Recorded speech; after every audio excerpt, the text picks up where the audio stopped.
Assalamualaikum warahmatullahi wabarakatuh. Saya akan baca daftar menteri di era Jokowi yang ditangkap karena kasus korupsi. Ada 7 sementara ini datanya, tapi mungkin akan menyusul nanti insya Allah ya. Yang pertama yaitu Idrus Marham, era Jokowi, Menteri Sosial, korupsi proyek PLTU di Riau, ancamannya 2 tahun. Imam Nahrawi, Menteri Pemuda Olahraga, suap dan hibah KONI, ancaman 7 tahun. Edi Prabowo, Menteri Kelautan dan Perikanan, suap terkait izin budidaya dan ekspor benih udang, lobster. Lalu Juliari Batubara, Menteri Sosial, suap bansos COVID, insya Allah ancamannya 12 tahun. Lalu Johnny G. Plate ya, apa ini? Menteri Komunikasi dan Informatika, korupsi pembangunan BTS, 20 tahun ancamannya.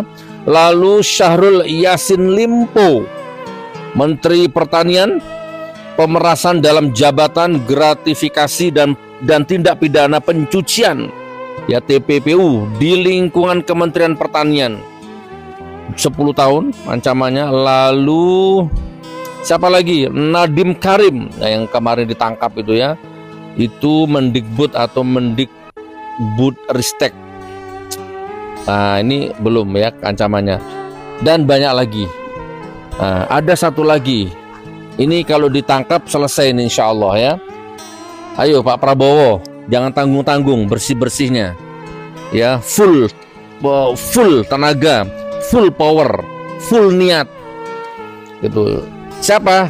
Geng Solo. Siapa? Mantan presiden.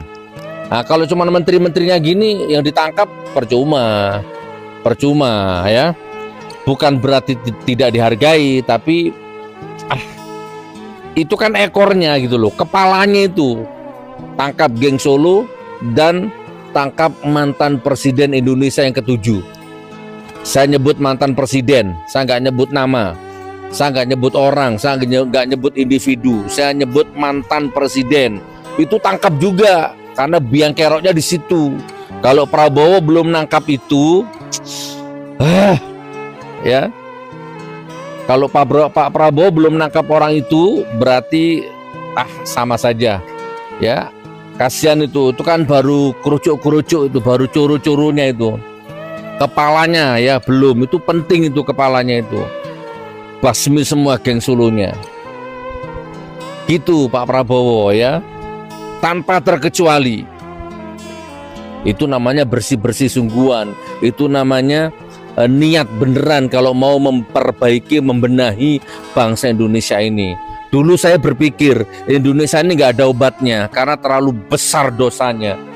Hanya satu yang bisa menyelesaikan masalah bangsa ini, apa? Diazab sama Allah, ditenggelamkan itu istananya, DPR-nya ditenggelamkan sama bumi, kayak kaumnya Nabi Lut itu, dikelelepno kabeh. Dulu saya berpikir seperti itu, tapi sekarang saya merenung kembali, mungkin nggak harus sampai seperti itu. Cukup penggal kepalanya, tangkap, jebloskan ke penjara itu. Terlalu banyak itu mantan presiden itu mendolimi orang. Terlalu banyak mantan presiden itu ya. Presiden Indonesia ke-7 itu memenjarakan orang, mengkriminalisasi aktivis, mahasiswa, ulama. Bahkan terlalu banyak korban jiwa, ratusan jiwa ya, korban jiwa lah, mati ketika di masa rezim laknatullah itu. Tangkap. Berapa banyak bandara mangkrak dibangun tanpa perhitungan yang matang, itu uangnya rakyat. Berapa banyak pelabuhan mangkrak dibangun tanpa perhitungan yang matang. Berapa banyak jembatan yang mangkrak karena dibangun tanpa perhitungan yang matang, berdasarkan nafsu. Lalu yang terakhir, IKN itu bagaimana? Berapa triliun itu? Intinya Pak Prabowo, saya ngomong sama Anda ini, ketika mantan presiden yang ke-7 itu berkuasa, berapa banyak kebohongan yang dia lakukan, berapa banyak kecurangan yang dia lakukan.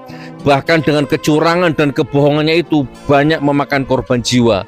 Berapa banyak meninggal korban petugas TPPS, berapa banyak? Banyak lagi. Itu kan coro-coro semua itu yang sekarang baru ditangkap itu. Videonya sudah viral, ya kan? Kira-kira ini Yakut, Nadiem, siapa namanya itu, Noel ya, terus yang tak sebut-sebut tadi itu, kira-kira itu mantan presiden itu kira-kira dapat nggak? Ikut Anda nggak? Baik keputusan, baik kebijakan, baik kepres, baik apa, ikut nggak kira-kira? Jadi jangan coro-coronya yang ditangkap, percuma, dasi pisan. Jangan ditangkap, gantung, penggal lehernya. Kayak Louis XVI itu, terjadi itu revolusi Prancis itu. Kalau coro-coronya ditangkap buat apa? Allahu Akbar, astagfirullahaladzim. Sudah ya, nggak usah panjang-panjang ya. Saya salah satu korban kebiadaban rezim laknatullah terkutuk 10 tahun yang lalu. Di penjara 4 tahun berdasarkan fotokopi ijazah. Di penjara 10 bulan berdasarkan laporan Menteri Agama yang semua kasus saya tidak terbukti. Fakta persidangan tidak terbukti, fakta lapangan tidak terbukti. Di penjara 2 kali.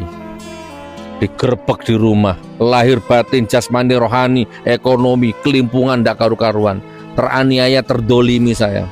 Alhamdulillah, alhamdulillah. Saya jadi teringat sholawat asgil yang sering kita baca waktu itu. Ya Allah, hancurkan mereka orang-orang yang dolim dengan kedoliman yang lain, sehingga aku nggak sempat untuk membalas karena mereka sudah hancur dengan kedolimannya dan dengan kedoliman yang lain. Orang-orang dolim sama-sama dolim, munafik sama munafik, penjilat sama penjilat, perampok sama perampok. Yang selama ini saling sandera, sekarang saling ribut, saling menjatuhkan, saling buka kartu, saling gigit-menggigit. Itu namanya. Nah, kalau Pak Prabowo tidak ikut membersihkan itu, nanti Anda digigit juga nanti. Itu intinya. Oke, Pak Prabowo, jangan nanggung-nanggung. Jangan cuma kerucu-kerucunya, jangan cuma ekor-ekornya. Sikat juga kepalanya itu. Assalamualaikum warahmatullahi wabarakatuh.